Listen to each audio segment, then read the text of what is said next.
అందరికీ నమస్కారం. సురాగ కోకిల వీడియోస్కి స్వాగతం. యూట్యూబ్ వీక్షించే ప్రకృతి ప్రేమికులందరికీ, నా తోటి యూట్యూబర్స్కి నూతన ఏడు శుభాకాంక్షలు. నిన్నటి నేటిని విత్తనాలుగా నాటి నేనైతే మీకు విత్తనాలను మట్టిలో వేసి చూపిస్తున్నానండి. మీలో ప్రతి ఒక్కరికి తెలుసు, గత ఏడాదిలో పొందలేనివి, సాధించలేనివి నిరాశతో విడిచిపెట్టకుండా నిన్నటి అంటే గడిచిన సంవత్సరపు ఓటమని నేటి కొత్త సంవత్సరపు విత్తనాలుగా జల్లి రేపటి పంటను పండిద్దాం. అంటే విత్తనం వెయ్యగానే సాయంత్రానికి మొలక రానే రాదు. 2 లేదా 3 కొన్ని విత్తనాలైతే 15 రోజుల సమయం మొలక వచ్చేందుకు పడుతుందండి. ఇది మొక్కలను మేడపై పెరటిలో పెంచే ప్రతి ఒక్కరి అనుభవం. విత్తనం మనిషి జీవితం 2 ఒకటే. మట్టి లోపల తన పోరాటాన్ని ప్రారంభించి మట్టిని పెకలించి మొలకెత్తే స్వభావంతో విజయం సాధించడం నిన్నటి విత్తనం. ఎంతో పోరాడి తల్లి గర్భంలోకి చేరి ఈ పుట్టుకని సాధించిన మనకి విజయం సాధించడం అనేది మన పుట్టుకలో మనకి తెలియకుండానే మన వెంటే ఉన్న విజయం. ఇది మన జన్మ హక్కు. మీరు సాధించలేని విజయాన్ని రెట్టింపు ఉత్సాహంతో మీ ప్రయత్నాన్ని కొనసాగించండి. అంటే ఈ మాట ఎందుకు చెప్తున్నానంటే, చాలామంది అయ్యో నేను ఈ సంవత్సరం దీన్ని సాధించలేకపోయానే, ఇంకా నేను దీన్ని సాధించలేనేమో అనే నిరాశతో ఎవ్వరూ దయచేసి ఉండొద్దండి. మీరు అనుకున్న దానిలో విజయం సాధించే వరకు ఈ ఏడాది నిద్రపోకు.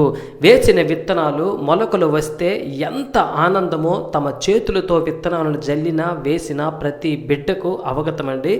రోజుకో రూపంలో మనం వేసే విత్తనం ప్రతిరోజు మన కంటికి కొనువిందు చేస్తుంది. చూసారా, చక్కగా విత్తనం ద్వారా వచ్చిన మొక్కలు, మరో వారంలో చక్కగా ఎదిగిన మొక్కలు, మరో 2 వారాల్లో మరికొంచెం అంటే ఒత్తైన ఆకులతో నిండైన ఎదుగుదలతో పెరిగిన మొక్కలు. ప్రతి ఒక్కరిలో కూడా ఏదో ఒక రోజండి అటు ఇటు కాస్త ఆలస్యమైన తప్పకుండా మీరు అనుకున్న దాంట్లో మీరు ఏ విషయంలోనైతే మీరు పోరాటం చేస్తున్నారో అందులో తప్పకుండా మీకు విజయం లభిస్తుంది. ప్రతి ఇంటి దగ్గర అంటే మొక్క తప్పక ఉంటుందండి. మనం చూస్తూ ఉంటాము. ఒకవేళ అంటే బారెడు ఇల్లు ఉన్న ఆ ఇంటి చుట్టూ ఒక్క మొక్క లేకపోతే ఆ ఇంటికి జీవకళ లేనట్టే.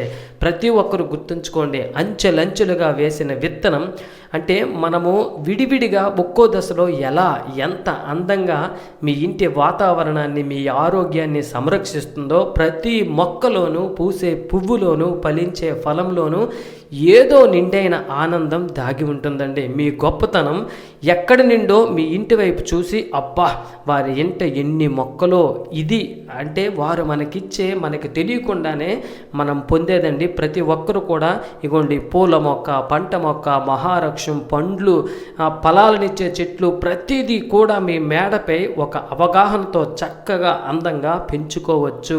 మొక్కతో నేను చెప్పే మాట, పాత సంవత్సరానికి వీడ్కోలు పలుకుతూ మంచిని పదే పదే స్మరించుకోవాలి, చెడుని విస్మరించాలండి. ప్రతి ఒక్కరూ కూడా మీరు చెప్పబోయే అంటే మీరు చెయ్యబోయే కొత్త పనులలోనూ ప్రయత్నాల్లోనూ సాహసాల్లోనూ అందరి దీవెనలు మీరు అందుకోవాలి. నూతన సంవత్సరపు శుభాకాంక్షలు మీతో పాటు నాకు నేను తెలుపుకుంటూ ప్రతి ఇంట విత్తనాలతో మొక్కలను, మొక్కలతో సంతోషం, ఆనందం, కేరింతల్లో మునిగి నిరంతర వ్యాయామం శరీరానికి అందిస్తూ ముందుకు సాగిపోదాం. మొక్కను బ్రతికిద్దాం, మన బ్రతుకుని కొనసాగిద్దాం. ప్రకృతి ప్రేమికులందరికీ, మొక్కలపై వీడియోస్ చేసేవారికి, ఆదరిస్తూ ప్రోత్సాహాన్ని అందించే ప్రతి ఒక్కరికి స్వరాగ కోకిల వీడియోస్ నూతన సంవత్సర శుభాకాంక్షలు. గుర్తుపెట్టుకో మిత్రమా, నేను ఇప్పుడు నువ్వు చూస్తుండగా వేస్తున్న విత్తనం ఇది రేపటికి నాకు నిన్నటి విత్తనం అవుతుంది. ఎందుకంటే ఇది 2-3 రోజుల తర్వాత అది రేపటి పంటను ఎలా ఫలిస్తుందో నువ్వు అనుకున్నది తప్పనిసరిగా నీకు కూడా అది నిన్నటిదైనా రేపటి పంటలాగా చక్కగా నీకు మంచి పంటను ఇస్తుంది. నువ్వు అనుకున్న దాంట్లో ఈ కొత్త సంవత్సరంలో తప్పకుండా నువ్వు విజయాన్ని సాధిస్తావు.